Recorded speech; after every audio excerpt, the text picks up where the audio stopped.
Hey, welcome back to YT Finance, and today we are talking about Palantir Technologies PLTR stock, Sofi Technologies SOFI stock, and Senseonics SENS stock. For Palantir, we will talk about the company's latest stock news and developments and why we should be buying Palantir stock while analysts are very bearish on it. Then we're going to talk about Sofi stock by comparing it to another fintech company, and we will discuss why growth stocks such as Sofi are pulling back right now. Lastly, we have some updates on Senseonics and their SENS stock news and why this also could be a great growth stock to own. Remember to like this video right now, subscribe if you are new, comment your thoughts down below, and let's get right into today's stories. The PLTR stock price has fallen massively over the last couple of weeks, and this is due to major bearish sentiment surrounding various growth stocks. This has made analysts very bearish on newer growth stocks such as Palantir Technologies because their valuation and growth projections do not support their current market capitalization. The good news is that the PLTR stock price can only fall so far until it hits a support level. The PLTR stock price currently trades between the range of $18 to $19. However, if the support is broken, the stock could fall all the way down to $10 to $15. I personally don't think this is going to happen, and it's not in the cards for Palantir, but anything is possible, especially as Wall Street analysts continue to be very bearish on the PLTR stock, including the latest bank to cut its price target for the stock, which is RBC Capital. They slashed their PLTR stock price target by 24%. I think the problem with these analysts is that they're looking at the data from a quarter-to-quarter basis instead of a year-to-year basis. For instance, the analyst at RBC Capital said this, and I quote, "The growth rate in the third quarter from the second quarter was cut almost in half," end quote. However, the news articles and these analysts won't tell you that the overall government revenues actually increased by 34%. So on a quarter-to-quarter basis, yes, it was cut in half. However, if we look at a year-to-year basis, which is much greater than the quarter-to-quarter basis, the margin is net positive. We also can't discount the amount of contracts and partnerships that Palantir was landing. For instance, we have the Army data contract, which is worth around $116.3 million, and the Space System Command contract, which is worth around $43 million.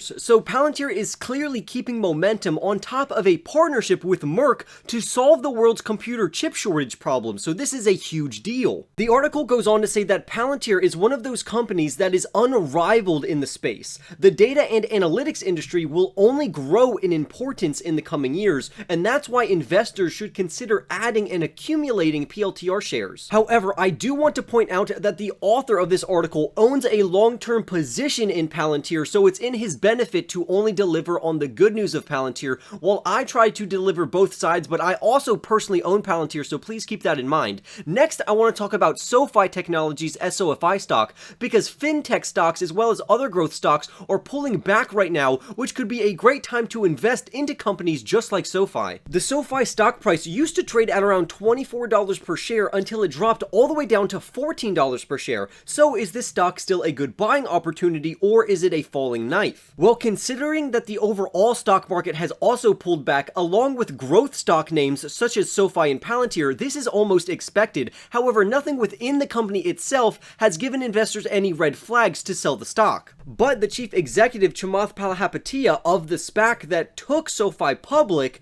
he sold around 15% of his stake in Sofi Technologies, and this has scared investors. However, I do want to remind investors, and I also made a separate video on this, that he still holds around 85% of his original holdings in the stock. He even said in a Twitter post that he just needed liquidity and capital right now to fund his other investments, and it's nothing wrong with the Sofi company itself. But news like this will most definitely move the Sofi stock price very negatively in the short term to even find support around the $13 to $14 range. However, in the long term, I still really like Sofi stock, and I think this is a fantastic buying opportunity, especially if you are a long-term investor or if you need exposure to the fintech space. And one of the best fintech companies out there, in my opinion, would be Block or Sofi. At around $14 per share, Sofi is a great value buy right now because the average or fair price of the stock is around $21, and according to TipRanks, Sofi stock has an average price target by analysts of $25 per share, which gives us as investors great upside potential.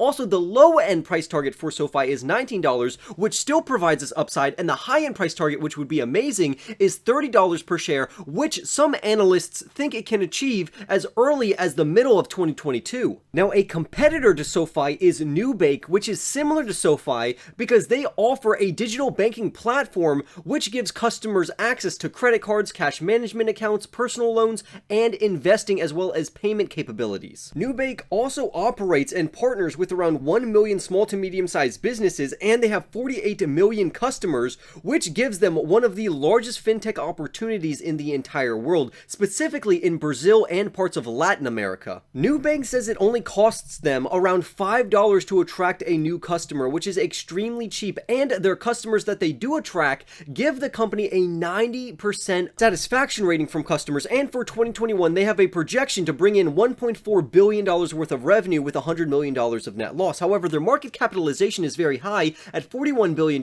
which means that they roughly trade at 29 times this year's projected revenues. So investors think because Nubank has lower acquisition costs of new customers and they have more customers overall than SoFi, that it's a really strong competitor to SoFi Technologies. However, I personally think that SoFi has an equal to or even greater opportunity than Nubank, and I'll tell you why I like SoFi better. First off, SoFi operates in the United States and Nubank operates in Brazil. The economy in the United States is much stronger than the economy over in Brazil. Also, SoFi has their bank charter catalyst coming up, which is going to allow SoFi to break in and challenge even more banks that are local to the United States, which just generate more revenue overall anyway. SoFi overall has a greater market opportunity and addressable market, and their stock trades at lower multiples than Nubank does, which makes it cheaper for investors. So why wouldn't I want to invest into the company that has very similar year-over-year revenue rates as another company, and it trades for much cheaper on top of having a larger addressable market? But now I want to talk about Senseonics SENS stock. Senseonics is an innovative medical technology company that designs, manufactures, and commercializes their groundbreaking implantable glucose monitoring system for people with diabetes, and analysts are very bullish on this stock. Some great news came out recently regarding Senseonics because their Android app has received approval and it's now going to be listed on the Google Play Store in the first quarter of 2022, so this is fantastic news for the company. This means that their app, which is connected to their glucose monitoring system, can now be offered in Europe to Android users, which is fantastic news. We are also currently waiting on a giant catalyst for their company, and that's for their 180-day glucose monitoring system to be approved officially by the FDA. The company already put their CGM system through clinical trials and data tests, as well as an accuracy and safety test, and in all the tests that they put it through, it passed with flying colors.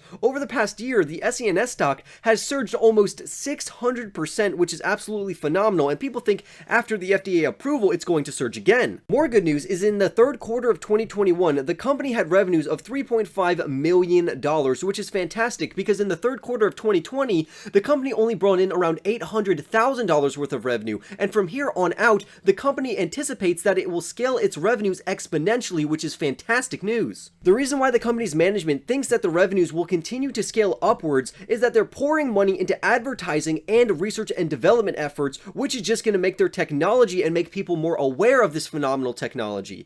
For their 2021 full year revenue estimates, they anticipate that they will bring in somewhere between $12 million and $15 million. Currently, the stock price trades at around 46.4 times their sales, so you're going to pay a high multiple for a very high growth company because revenues in 2022 are anticipated to increase about 126%. Also, I want to add that this company is not profitable and management doesn't have a clear path towards profitability, but even with that being said, analysts tend to love this stock. For instance, 2 analysts say that this stock is a clear buy right now, and 1 says to hold it. The current stock price trades for around $2.79, while the average price target is $5 per share, which would represent a 79% upside. Even the low-end price target at $4 per share would still give investors great upside potential, and these price targets are 1-year price targets that the stock should achieve at the end of 2022, especially if their FDA approval goes through. So, while analysts seem to love this stock, this is a very speculative, high-growth, high-risk, high-reward play. The best thing about this stock is you can play it in multiple ways. For instance, if you want to trade off of the volatility and momentum of this stock, that's going to be the FDA approval, because you could get in now, wait for it to surge, sell at the top, and then forget about the stock. Or if you're a long-term investor, you may want to put a little money aside right now to put into it, hold through the volatility of the FDA approval, and see where this stock comes up in around 5 years or so because their revenues are growing so quickly. But what do you think? Comment your thoughts down below. Remember to like this video right now, subscribe if you are new, and I will see you in the next YT video.